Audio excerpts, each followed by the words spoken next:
is for All Sports Podcast.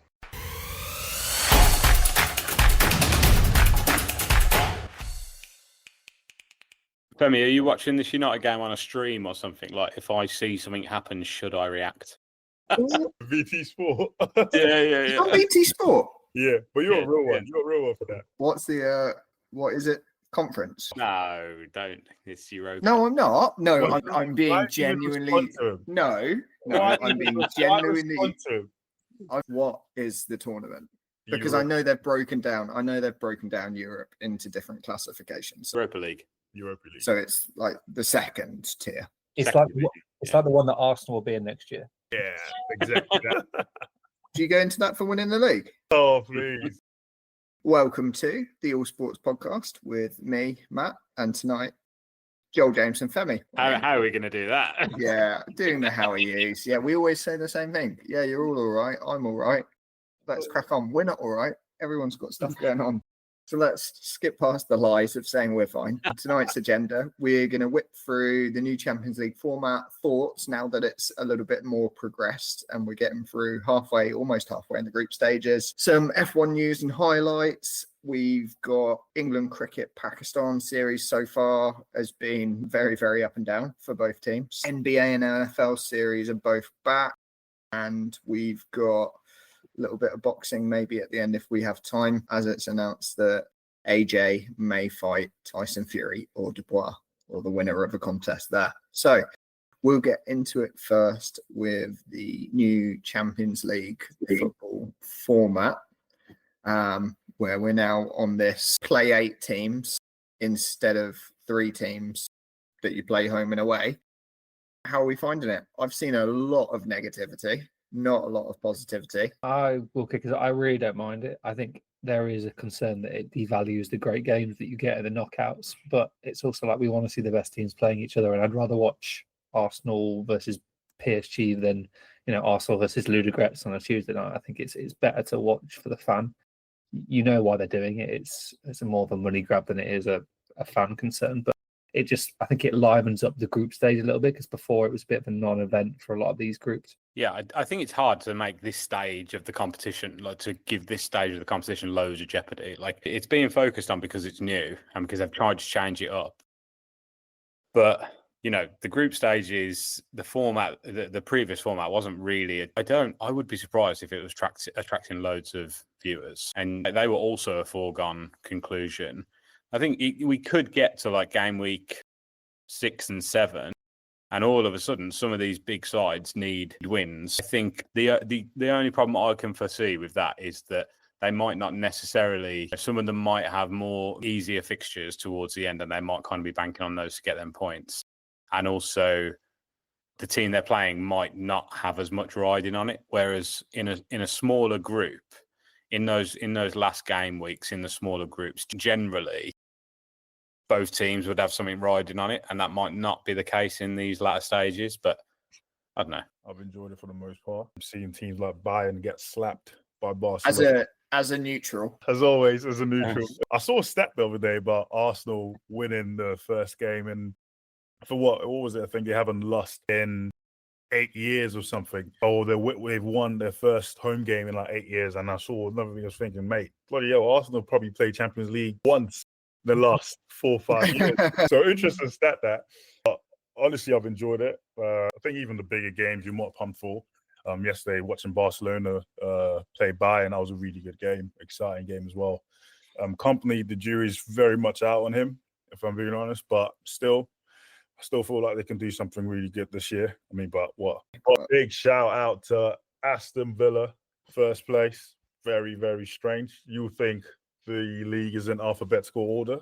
They are actually in first place. I'll let you take this one, Joel, because this is your team, mate. Well, actually, yeah, I was going to say what I was going to say when James and I spoke at the same time, and then this will go on to you and Aston Villa, Joel, is that I think that you get in the old group stages where you just played 3 other teams, that still created the opportunity for upsets, but it feels like the upsets now there is more jeopardy to them, and it does mean that teams need more going into it because of your placement, either being in the top 8 or in the top 24 or whatever it is now more vital. So the upsets, technically Aston Villa and Bayern Munich, that now has a lot more weight than it would have done if it was in a group stage. Like both teams could have still gone through in a group stage, but actually now it means that Aston Villa much more likely to get a top 8.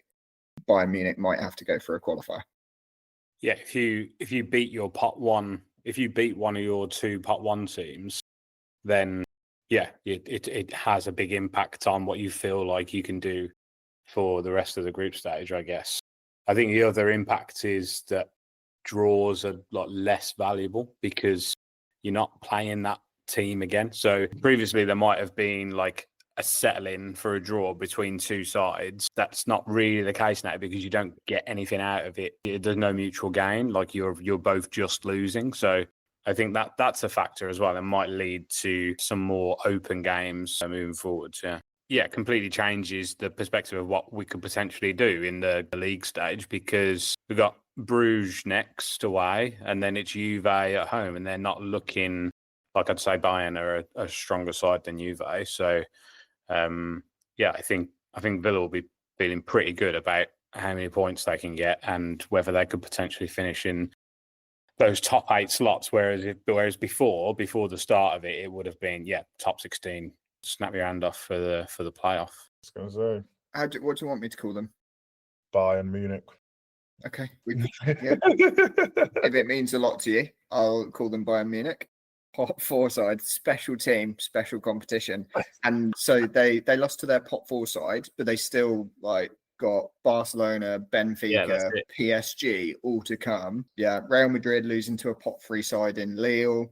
And they've got Dortmund, AC Milan, Liverpool, Atalanta, who are very, very challenging too. So there is an opportunity. You lose to a pot 3, pot 4 side, there's opportunity that you are going to struggle.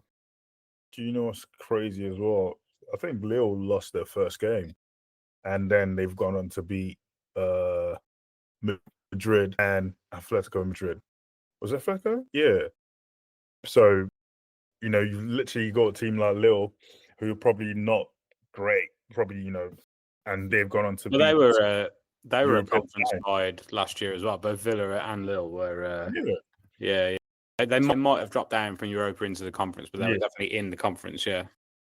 So really, it's really good. And maybe the Europa League or the conference teams are the true giants now. And we might see United win the Champions League next season. Who knows? Man? Who knows? One can only dream it. But still, I'm really, really excited with the competition. I think Bayern and PSG have been the 2 big disappointments this season so far. But then, despite the 9-2 win Bayern had as well.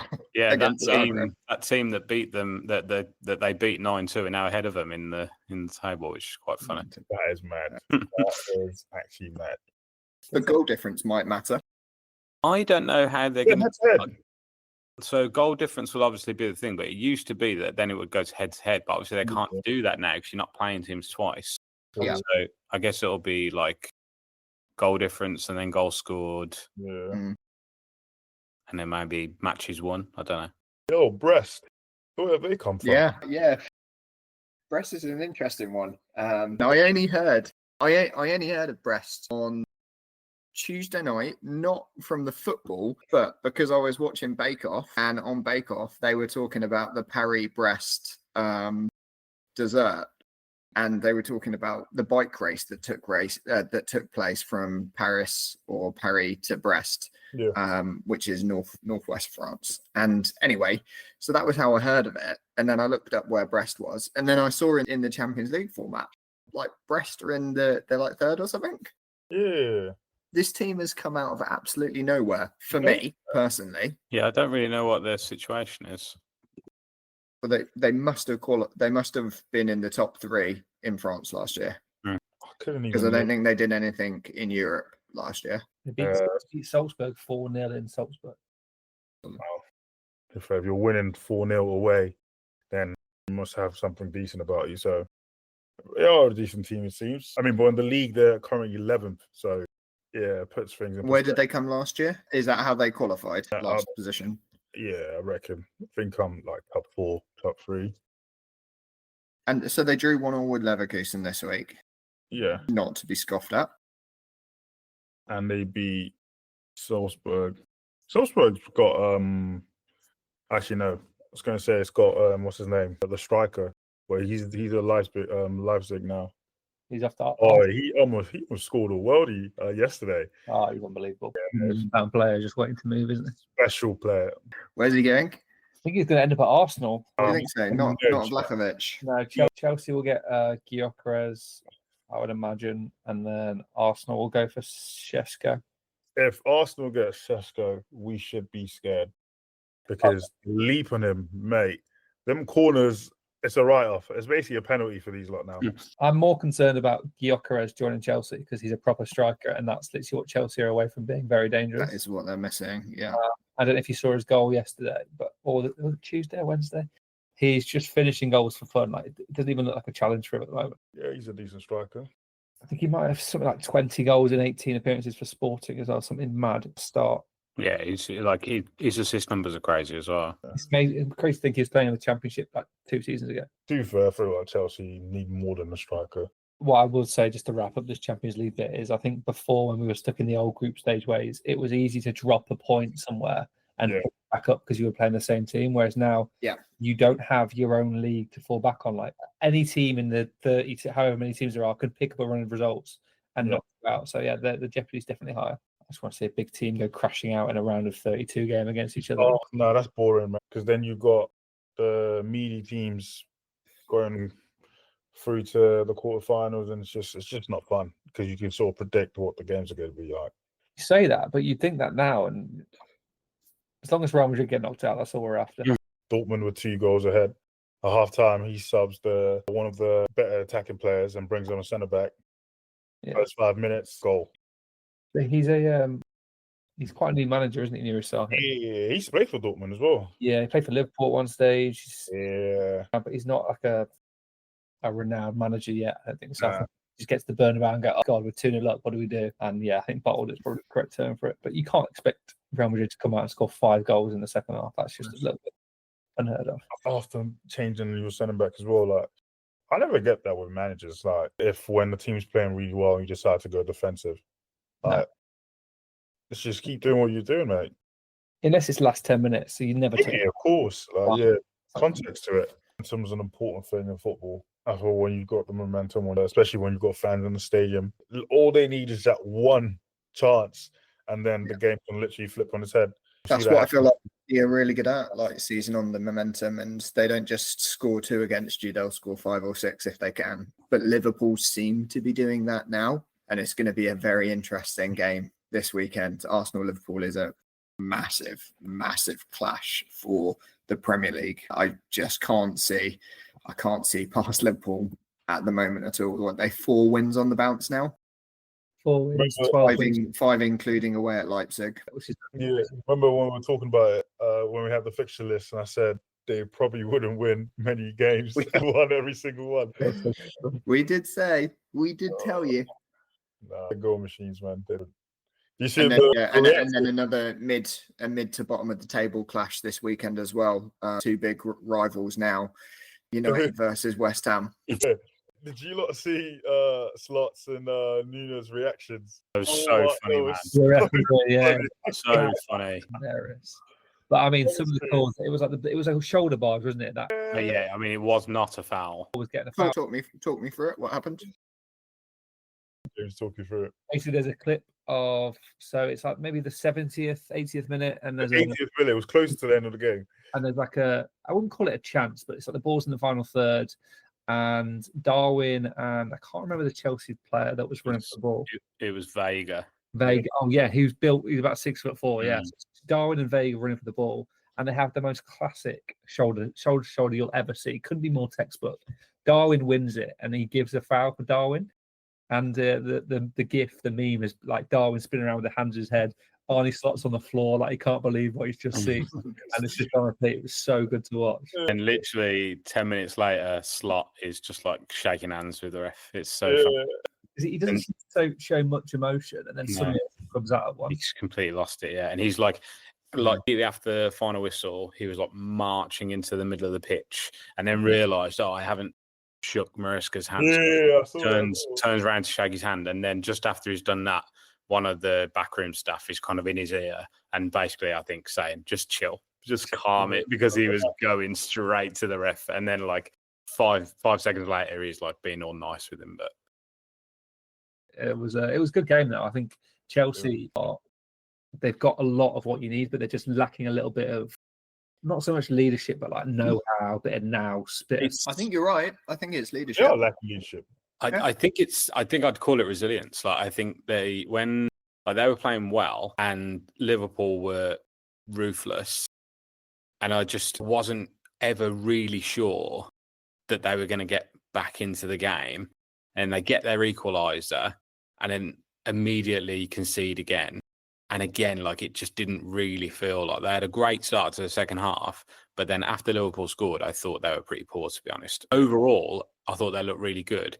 The real tests are going to be in those moments where, okay, you've been playing well, but something goes against you. Can you kind of respond to that in a mature way, level-headed, keep doing what you've been doing type of thing? I actually think that's crept in a bit at Arsenal as well, like just not really able to respond to adversity. I think Arsenal are missing Odegaard. They're missing players, yeah. They're not just missing Odegaard, are they? Saka as well. But yeah, I think it's showing in like their reactions on the pitch and stuff, and they're a bit highly strung at the moment. Yeah, relate. I think Chelsea they are probably a couple signs away from being a really good side. They do play some good football, but it might just be what's between the ears rather than the players on the pitch at the moment. But it was good game. It's just everything that Chelsea and Liverpool games are. They're quite tight. Chelsea will always going to come and play their game, and probably Chelsea's biggest rivalry is Liverpool. Yeah, I mean, there's a running joke, isn't there? They played each other every week in the in the noughties. But I actually really enjoyed the Arsenal game because there's two decisions to talk Oh, about. I loved it. We'll probably start with a red card. That is all the time we have for on football tonight. You reckon it's a red? Because there's a similar one in the Liverpool game. Was it? yeah, What's difficult is that it's like it's just into the half, and it's a bit of a tangle, not really a pull down. It's just a bit of arms on arms, and he's obviously gone down. Would there have been cover 40 yards later? Not really sure. From where they are, shoulder to shoulder, there's not cover behind at the time. But could he slow him down? Possibly. I don't know. But by the strict laws of the game, again, Arsenal have a red card. In black and white law, yeah, it's a red, isn't it? But Yeah, I agree. The Liverpool one slightly. I think the man had cover. Yeah, And the ball was going towards the fourth official. It was fourth, I mean, the linesman as well. So I think, the Arsenal one, definitely a red card. I'm not really sure either of them are. Like, to be away from Sleep, because Sleep is quick. I just think the distance from the goal should be taken into account, really. And a lot, even with a straight run, quite a lot has to happen for it to be a goal scoring opportunity. that was my subjective view. It wasn't like he's not through on goal and has been felled.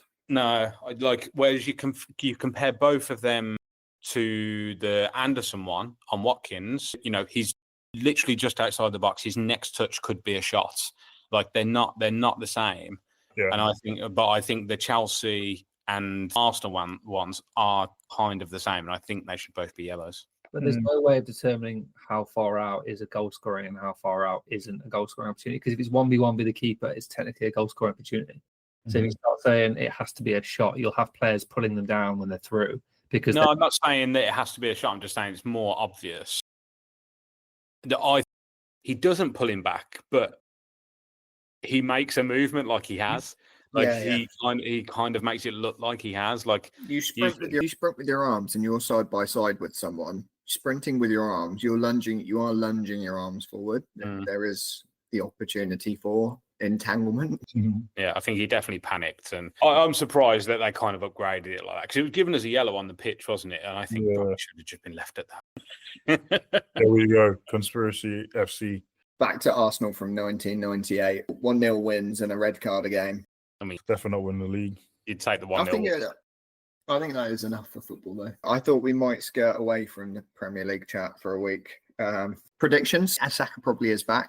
Predictions then. Arsenal at home to Liverpool. Yeah, fancy Liverpool, to be honest. Arsenal home, with no Saliba as well. Mm.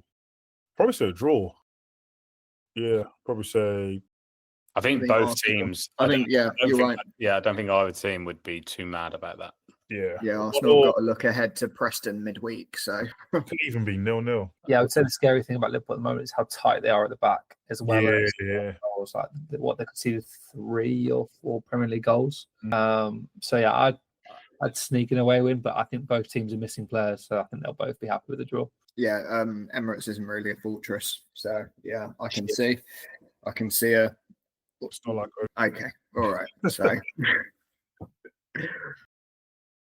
Fairly.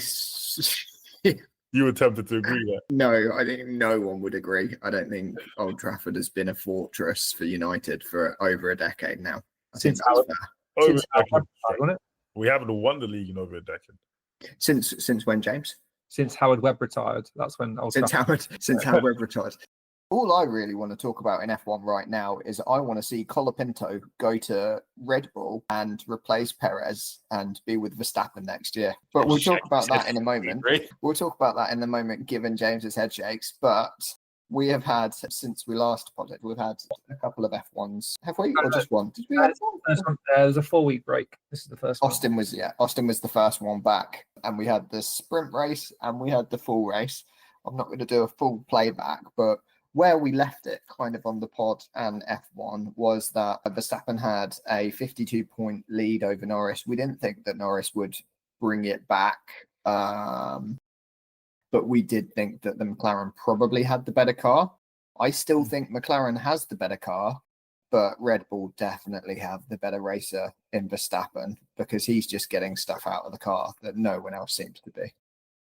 Yeah, I think I'd agree with that. I think I saw someone say if Hamilton was in that McLaren, he'd be beating Max Verstappen at this point. I think there's a serious question mark over Lando Norris as a title contender after the last 8 races. He's had the fastest car and hasn't gained any points on Verstappen. So yeah, the race itself sort of showed how far Ferrari have come as well.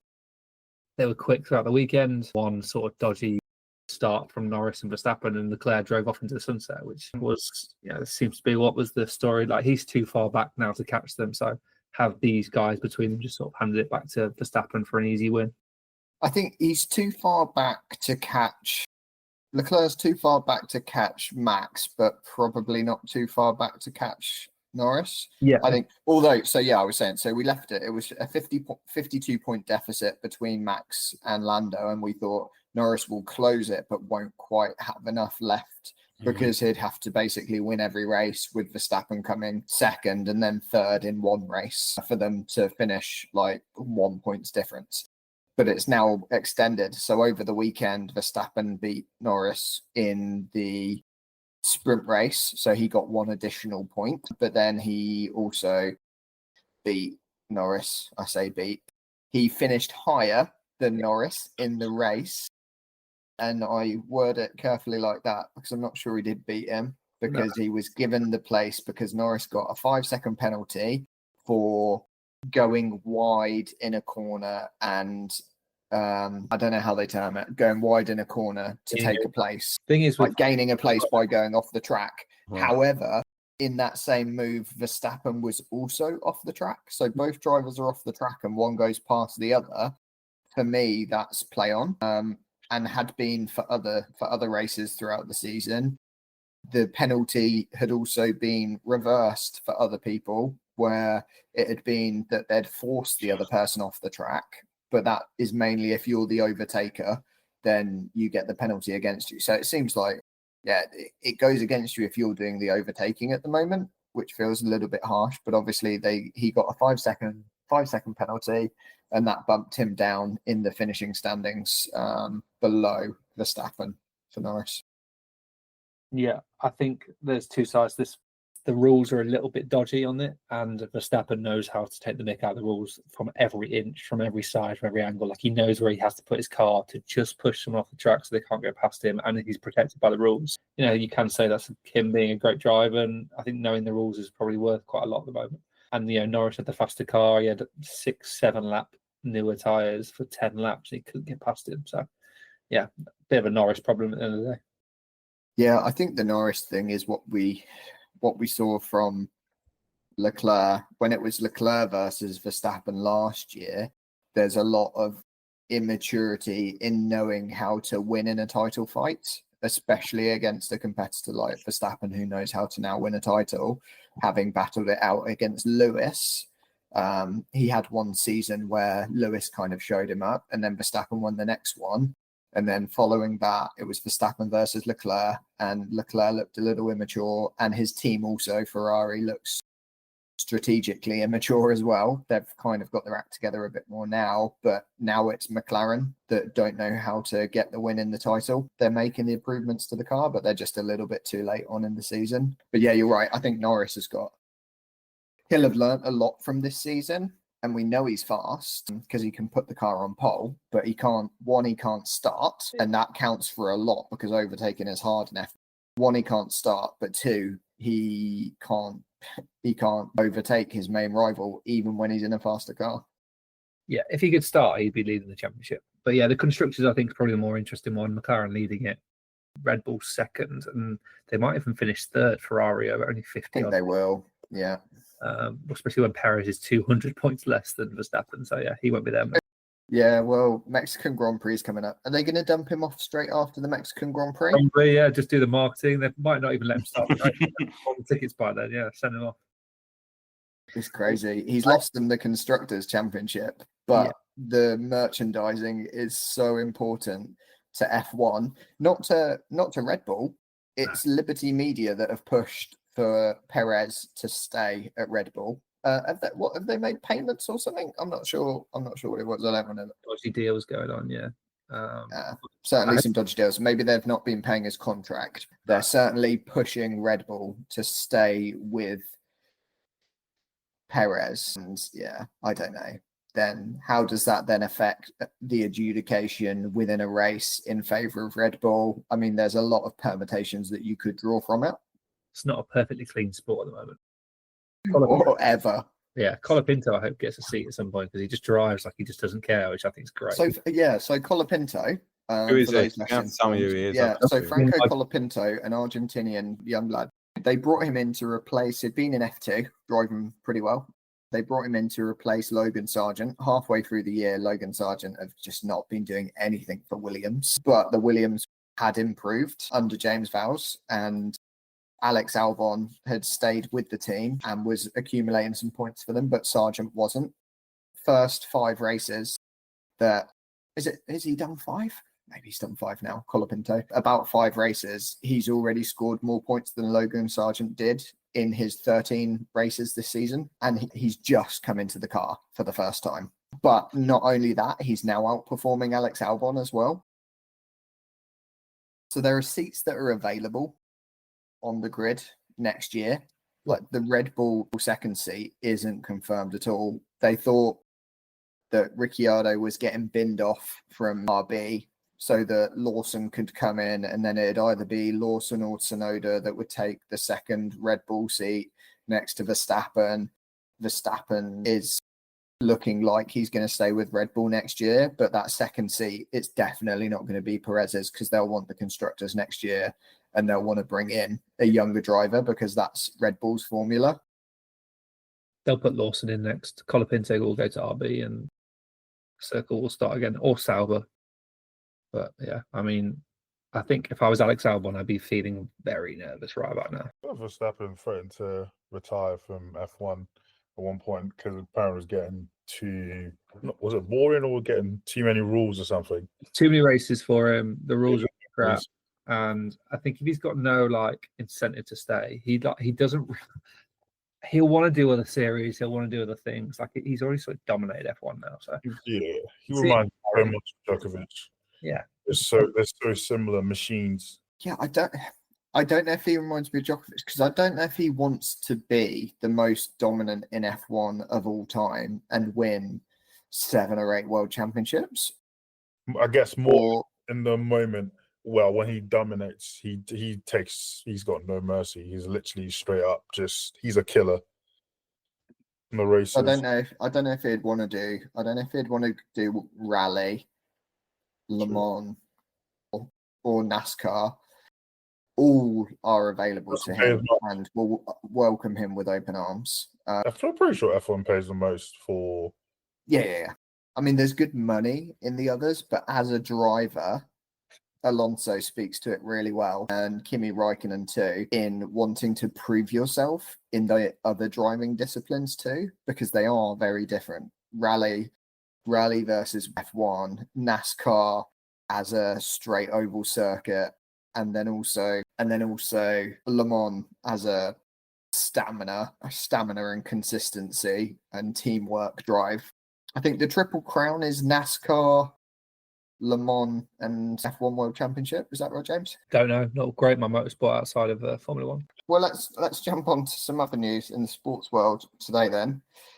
AJ's next fight is possibly going to be against Dubois or Fury. I think, is he just trying to retire quickly, or is he trying to keep himself relevant? Because if he is going to reclaim his position as the number one British heavyweight, he probably will need to beat both of them in the next couple of years, in my view. But I don't think he'd beat either. Do you like the chicken or the egg? Is he the cash cow, or is he milking it? Are his promoters pushing him out too many times, too many fights? Or is he going, no, I'm still doing it, I'm still winning? I think he's still the cash cow. I mean, let's be real. Dubois wouldn't sell 10,000. No. Not to talk of, close to 100,000 Wembley. So he's still the biggest draw in boxing. Still deserves his respect in that sense as well. Also, it makes no sense to go into Dubois fight. I think that's the fight he would beat him. Yeah, I mean, he's got first refusal on a rematch now. Or if he gets beat, that could be his career. Yeah, exactly. So it's just better to face Fury, because I think that's stylistically that's a better matchup anyway. Okay. Fury's more of a boxer than a puncher. Oh, fuck's sakes. Sorry. I saw the face being pulled. But yeah, Fury's more of a boxer, and AJ's more of a boxer / puncher as well. So I mean, I saw him throw a couple against Dubois, but I think, James, you and I spoke about it a while ago. Fury's AJ's not like thrown or landed a punch or been the knockout person that he is for several years now. In fights, he's just kind of afraid of it. He tried to. What was the one before Dubois? He came out firing a little bit, trying to get his. I'm pretty sure he put Ngannou. He sent him back to hell, back to UFC with that right hand. An amateur boxer, yeah, but that's what I mean. It's not a proper fight. I mean, same amateur boxer that Tyson Fury went down to hell with. Let's come on, perspective, innit? The Fury fight was good. Really good. He dropped him. Yeah, I'd say beat Fury, but yeah, in my view, he probably even nicked it. So I think it's just that AJ's got a weaker chin than Fury. That's what did it at the end of the day. Why do you think it's a better matchup stylistically? Like, I just think Fury will just outbox him. No, I think Fury eventually gets caught. Yeah, because he got caught by Wilder, and Wilder's not much of a boxer. Of course, he's probably quicker than AJ, but AJ is a boxer. He can set traps. Stylistically, it's just a better fit for AJ. And do you think they box differently now? How there's no title on the line. There's nothing for them to lose. Do you reckon the match itself is different? I mean, I wouldn't say there's nothing to lose, because Fury AJ is still probably the biggest fight in boxing, British boxing, I'd say, and the biggest fight for years. So there's pride on the line. We talk about titles all the time, but I think I think the title is actually kind of irrelevant in boxing. Yeah, undefeated really or matchup, I think, is probably more important. Yeah, I'll say. But yeah, it'll be a good fight though. It'll be a really good fight. But I think AJ, he needs to just regroup, come back. Might even need to get a different trainer. I watched the clips with Ben Davison giving him instructions to, I think he said, get behind the jab and literally go for the uppercut. And then you see another clip of what's his name? Is it McGuigan? Literally saying he wouldn't advise AJ to follow the instruction, that he'll probably get caught, but with the counter. And that was exactly what happened. He got caught with a counter and he got put to sleep. So I think he listens to too many voices, AJ, and you can't blame him. Loads of people coming to watch you fight anyway. it's kind of hard to stay focused. It can get overwhelming, but I still think he's got a lot left in the tank.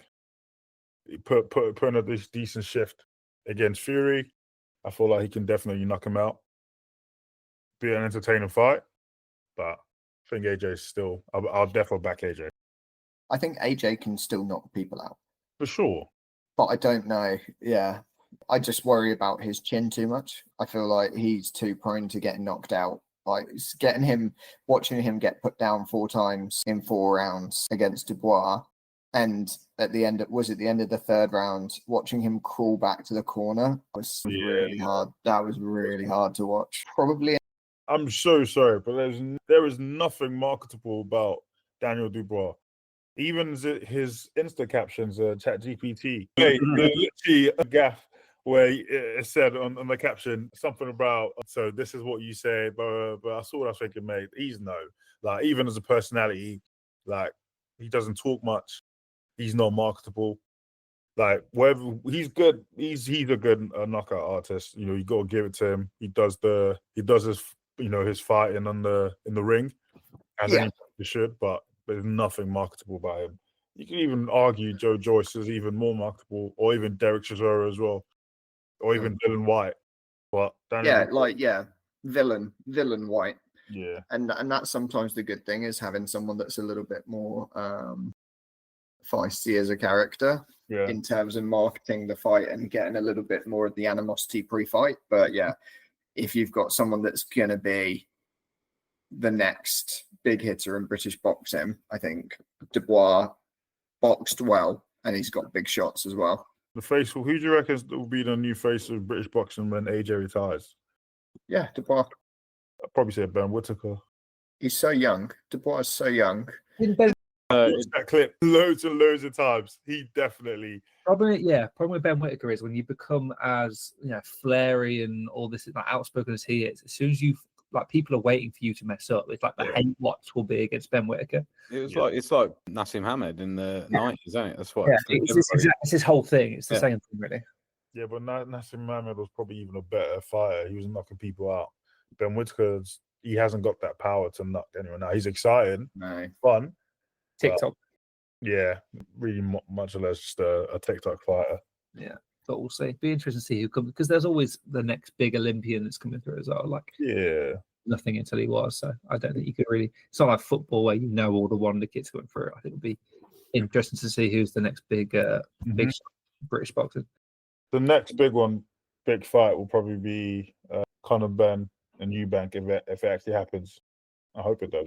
Nobody really came out of the Olympics today.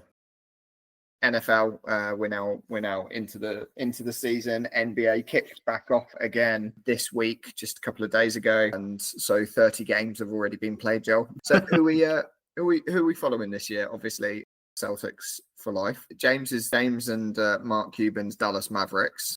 Who do you follow, Femi? I follow the Denver Nuggets with Jokic, the Joker, Russell Westbrook, Mr. Murray, and of course, Aaron Gordon.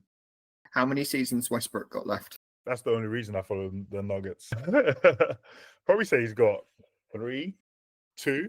He's got 3. I reckon he's got 3. 3 seasons left. I think that LeBron James is kind of has created new opportunities for some of these mid-30-year-old players like Westbrook to continue on. Yeah, but Westbrook was sort of the player who relied heavily. Oh wow, Mourinho got sent off. But Westbrook was the sort of player who relied heavily on athleticism, and that's kind of gone now. To be fair, and now he's just making the most of it. But it was really cool the other day. LeBron James with his son, both of them making a debut together. That was really, mostly politics, for being real, but still. I don't care. It's nice. It's nice. I will celebrate it. It's nice that he got to play basketball with his son. I don't know that it's cool, and I don't know that it's good for the sport. It was a marketable moment, probably, but yeah. Check Bronny's stats. He's still got 0 points in the NBA. So,